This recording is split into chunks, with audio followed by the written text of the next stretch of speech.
finaalka inaan imaanana waxaa keenay shaqo adagaan soo qabanay finaalka dhil ma lagu tago waa ogtahay dadaal badan aan la geliyay kooxda juhdi badan aan la geliyay looma kala harin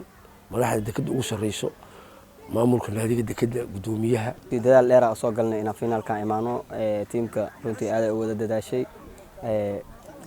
waxaan ugu mahadcelinaynaa Allah subhanahu wa ta'ala iyo maamulka diyaargarowga runtii wuxuu ahaa mid oo macno lahu ahay kooxda kubadda cagta dekada ayaa soo gaartay koobka General Daud finalkiisa kadib markii ay dadaal sameeyeen ciyaartoyda iyo macallimiinta kooxdan waxaana kooxdan ugu dambeysay inay soo gaartay ciyaarahan muddo fog sida uu inoo sheegay xogayaha kooxda kubadda cagta dekada Cabdullaahi Bashiir Quatro General Daudka waxaan taaganahay finaal shaqo badan aan soo qabanay macallimiinta iyo ciyaartoyda wax wanaagsan ay sameeyeen سنين فينال الإلي إن شاء الله لك يا علما وإيه إلهي لو قرن المقفين وحواي وحكستو حواي دلال واي دلال كنا واودنا لو الفينال واتمت جنرال داود لكن كوب كان وحنا وجودهم بيسي سلاشن سجال ربدكم أنا وجودهم بيس عن قارني والكاس كوح معلن كأهاي معلن سوف جودلي معلن يحيى أيو معلمين كأهين مركز قادنا والله دلال كان وافلين إلى فينال ما هينو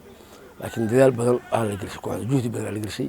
لو ما كان هارين ملاحظ دكتور أوس الرئيسو مامورك النادي دكتور قدوميها أنا ودي النادي معلمين تا عيارتويدا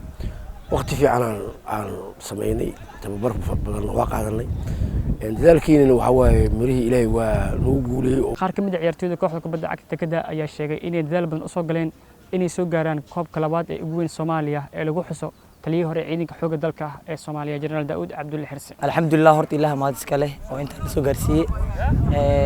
koobkan inaan final imaanno wax weyn inoo dhigantay dekada intaas sano waxa waa final imaanaysay intaas sano way ugu dambeysay koobka marka aniga waxaan rajaynaynaa koobkan inaan u ooman baxno waxweyn inoogu dhigan tahay General Daud finalkiisina imaanno waxa juhdi dadaal u bixineen waxay tahay inaan finalka aadno alxamdulillah waan aadno xarjana inaan ku guuleysan doono insha Allah dadaal dheer ah soo galnay in finaalka imaano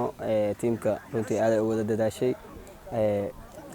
waxaan ugu mahadcelinaynaa Allah subhanahu wa ta'ala iyo maamulka iyo macallimiinta iyo Quatro iyo gudoomiyaha oo runtii juhdi badan geliyay tiimka inay finaalka imaadaan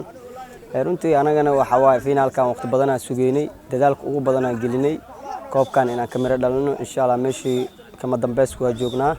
hal kulan oo dhiman kulankaasna waxaan rajaynaynaa nabad iyo caafimaad Ilaahay inuu dhameeyo iyo farxad macallimiinta hogaaminaysa kooxda kubadda cagta dekada ayaa iyagana sheegay inay ku faraxsan yihiin dadaalka ay sameeyeen ciyaartoydooda iyagoo ugu baaqay taageerayaashooda inay soo xaadiraan ciyaarta ugu dambeysa finalka oo ay la balansan yihiin kooxda kubadda cagta Elman tartan marka la galayo waxaa loo imaadaa in koobka la qaado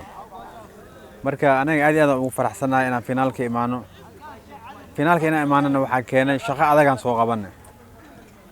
finaalka dhil ma lagu tago waa ogtahay marka shaqada adag aan qabanay ayaa waxay noo saamaxday inaan finaalka imaano marna finaalka hadii la imaado haddana waxaan ku talagelaynaa inaan koobka qaadno haddana hadduu ilaahay yidhaah waxaan ugu mahadcelinayaa maamulka iyo ciyaartoyda marka waxaan ugu mahadcelinayaa sidii ay diyaar ku yihiin inay tababarka yimaadaan ay qaataan macalinka maqlaan is ixtiraamaan runtii wax oo aad iyo aad loogu farxo waay diyaargarowga runtii wuxuu ahaa mid oo macno lahu ahay kooxda waxaan kusoo darnay ciyaartoy cusbaan kusoo darnay oo faa'iido leh runtii aad iyo aad ugu faa'iido marka iyadoo marka hore xoog leed laakiin haddana ciyaartoyda lagu soo daray maarta wax weynay maarta